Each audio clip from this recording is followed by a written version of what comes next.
ምን ነበር የሚኮነው? ወዳሲያን በልጇ ቁጭ ልጆቿን ታሳድግ ነው። What about you? ማዘር መጥተው ከዛ ሊያሳድጉ ነው። something reason እርግጠኛ ነኝ ይሄ በሶሻል ሚዲያ የተጀመረ ነገር አንድ መጨረሻው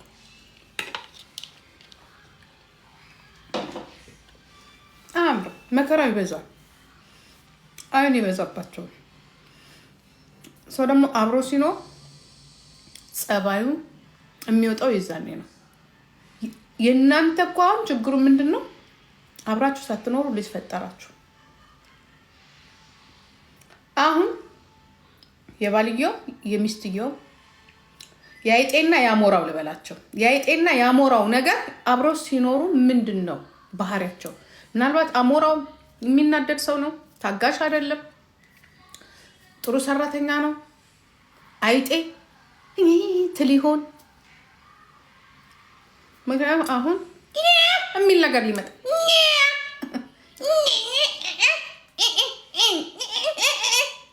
የዛሬ ዋ ይላል አሞራው። እንደዚህ ብለው ዋ ሊል ነው ሲያረጉ ነጮች ሲያረጉ አይታችኋል። እኔማ ሲያስጠላኝ፣ እኔማ ሲቀፈኝ ገንጀራባ ነው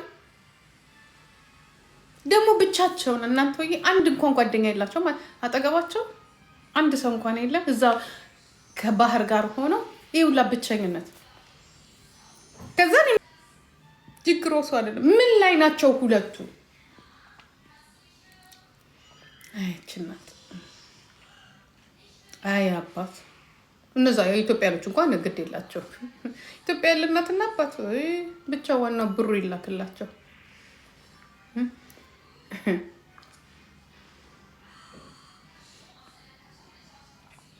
አሁን ልጁ ቤተሰብ ይረዳል አይደል?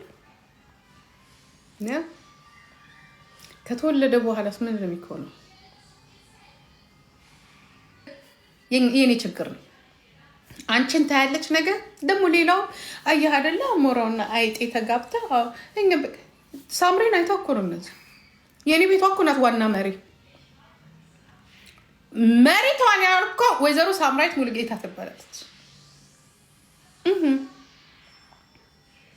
የኛ ቤቷ ናት መሪቷን ያን እና እሳቸው ባልየው መሪቷን ያ የኛ ቤቷ ናት። ቀጣይ ተዋንያኖች ደግሞ ብዙ ናቸው።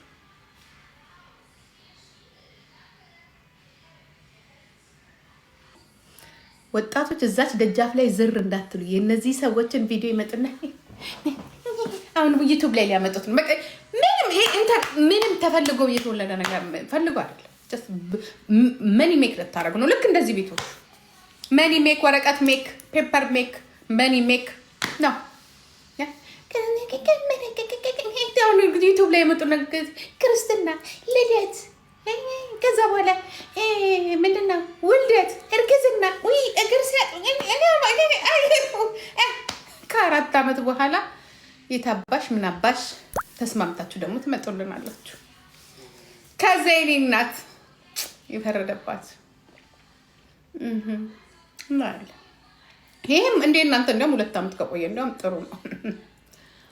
ከቆየ ጥሩ ነው። እናንተ በእርግጠኝነት 2 ዓመት after 2 years I will see you እሱ ከዛ ደዚ እና ሳምሪ ጓደኛ ትሆናላችሁ።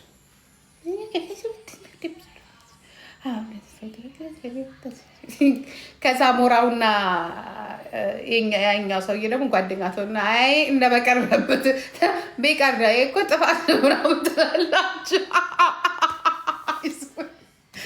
ጓደኛ ይሆናሉ ከ5 ወይ ከ4 ዓመት። ለነገሩ ወንዶቹ ጓደኛ ናቸው። ቼኒዋ ናት እስካሁን ጓደኛ ያሉት። ከዛ ሲጣሉ ችኛ ጓደኛ ትመጣች፣ ጓደኛ ትሆኛለሽ። እሺ ከ2 ዓመት በኋላ ስልኳን ታፈላልጊና ምን ነው በነገርሽኝ የዛ ሰዓት ምን ነው እግሬን ምናምን እግሬን በስ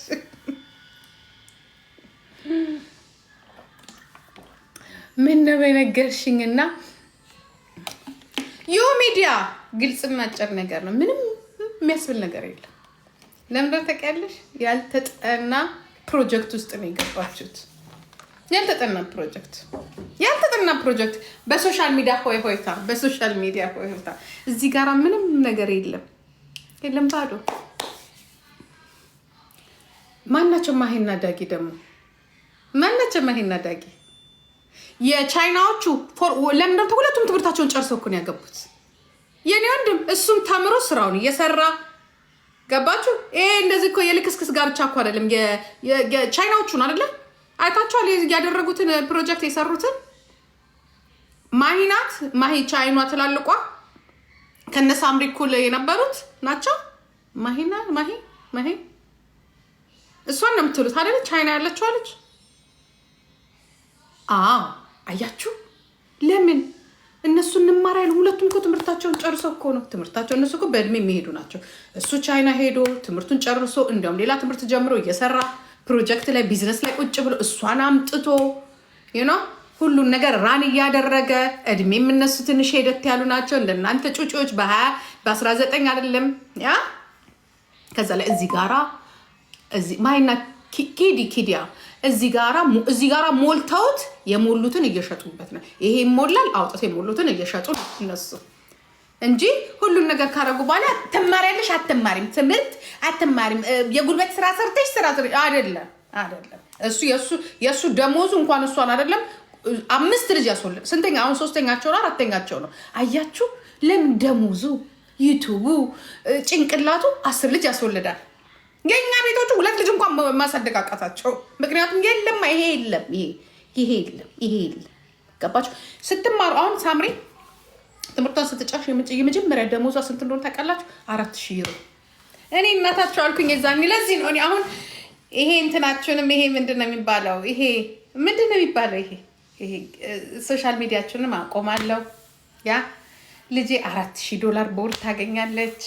ከዛ ዩቲዩብም ከተሰራ ቁጭ ብለን $4000 ላይ ራሷን ትችላለች። ለእኔም የምትከፍለው ካለ ትከፍላለች። የምትገዛ ቁጭ ብለን እንበላለን። ከዛ ከ2 ዓመት በኋላ $5000። እኔ ግን እሱን አልፈልግም። ጭራሽ እንድትማር ነው የምፈልገው። ግማሽ ማታ እንድትማር ፈልጋለሁ። ለምን? ሆስፒታል እንድትከፍት ስለምፈልግ። ይህንን እንስማማለን። አሁን ስትመጣ ከዛ በኋላ ነው $6000 ምናምን ነው፣ ግን ታክስ የሚባላል $5000 ምናምን። ከዛ ታክስ ይወስዳሉ። ምክንያቱም ልጅ አላታ። ከዛ በኋላ 1-2 ዓመት እና 1 ዓመት ይፈጃል። ሌላ ጭማሪ ትምህርት አለ። ከዛ በኋላ የራሷን ምን ትከፍታለች? ሆስፒታል ትከፍታለች ከፈለገች። ለማንኛውም ሰርቲፊኬቱ ይያዝ። ከፈለግን አሜሪካንም ሄደን እንከፍታለን። 1 ዓመት ወይ 2 ዓመት ይፈጅባታል። ትታው ብትማረው 1 ዓመት ነው። እዚህ ላይ ብትጨምረው መሰለኝ 1 ዓመት ከምናምን ይፈጅባታል። ግን እየሰራች ትማር አይደል? ገንዘቡ እንዴ $4000 ገንዘቡ። አሁን እኮ ብዙ ሰዎች እኮ የሚቃጠሉት እኮ ለዛ እኮ ነው። ያንን ካልኩሌት አድርገው ነበር አንዳንድ ሰዎች።